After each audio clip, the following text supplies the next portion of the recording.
Cuentan que por Piribebuy pasaban para llegar a Pirayú, las famosas Ruta 1 y Ruta 1 existían, y traían hierba y traían madera.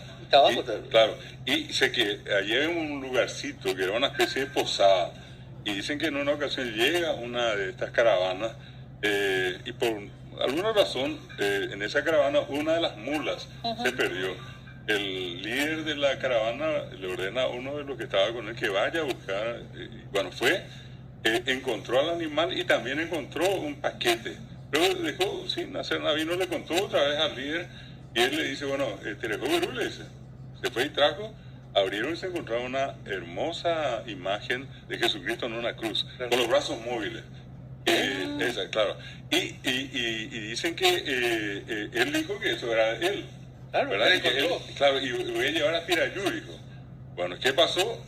Puso en una de las mulas, cuando se comenzaban a mover, la mula se empacó.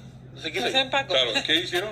Bueno, cambiamos a la otra, la cambian, en este caso a la cruz, y nuevamente en esa mula se vuelve a empacar.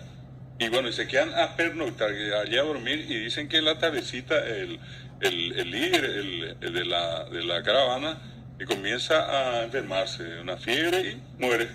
Entonces la gente interpretó de que lo que la imagen quería era quedarse allí. Quedarse en Pirayú. Y allí, o sea, en Piribebuy. Sí. ¿Y qué fue lo que pasó? Allí entonces le construyen después una pequeña, un oratorio, y el nombre antiguo justamente es Capilla Guazú, y que después pasó a ser Piribebuy. Bueno, esa es un poco la historia muy antigua de esta imagen que lleva el nombre de Ñandillaraguazú. Y saludos a la gente de Piribebuy. El dulce nombre de Jesús.